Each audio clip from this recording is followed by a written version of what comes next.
Welcome back to Madam Coyote's workshop. Recently we learned that the gaming company Niantic, most famously known for Pokemon Go, is getting ready to release a game called Wizards Unite, which is based on the Harry Potter universe. And a whole lot of us makers, being huge Harry Potter fans, decided we were going to celebrate by making a bunch of wands. And at the end of this video, I'll give you a link where you can go out and vote on which wand that you like the most. And in the process of voting, you'll also be entered to win a wand of your own for free. So it's a little bit of incentive to go out and vote, and I hope you vote for mine because I really like mine. And speaking of mine, this is it. I call it the Traveler's Wand. And it's not exactly what I initially planned. I initially planned to do a Hufflepuff wand with an acrylic handle, but then I realized real quick that I really didn't know how to turn acrylic, and I didn't have time to learn to make this wand. So I decided I was just going to do a wand out of the olive blank that I had planned to use for the wand, and that is right here. If you've never turned olive, this is oily, really oily. It was almost dripping oil, and to try to turn it, it wasn't working at all. So I thought, alright, instead of that, I'm going to grab a piece of figured maple that I've got, and I'm going to make a moon wand. It would have the three main phases of the moon: crescent, full, and crescent, in the shape of a wand handle. And I don't know how many of you have tried to turn figured maple before, but apparently I hadn't. And apparently the grain is rather open and loose compared to a lot of other hardwoods. And whenever I got down and had everything shaped the way I wanted, I was sanding it, and then it felt really weird. So I turned the lathe off and looked, and sure enough, the edges of the crescent moons were all ripped out and torn out, and it was a mess. So I had to start over. But I didn't. What I did was the next day I just came down and took that same blank that I was working on, and that's what I ended up with here. So these ridges that are currently what they are, they used to be the crescent moons here. I think I actually like the way this came out. I'm very happy with it, very pleased with it. And I guess I didn't really design and make this wand as so much the wand just said, hey, this is what you're going to do. You're not going to do what you want to do. You're going to do this instead. And this is how the wand came out. So for the rest of this video is going to be showing you the process that I went through the process I went through to make this. And then stick around afterwards and I'll give you more details and show you the link to where you can go and vote for this wand. Or if you want, you can vote for Kylie's wand. Make sure you check out her video on this channel too, because she made one as well. So, see you back in a bit.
So that's it. That's how I made this wand.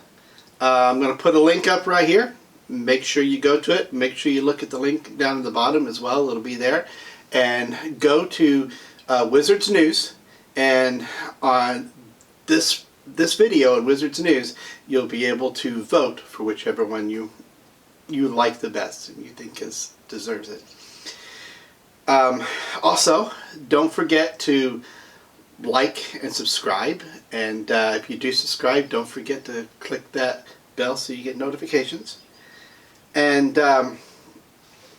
that's it, and we'll see you next episode on Madam Coyote's Workshop.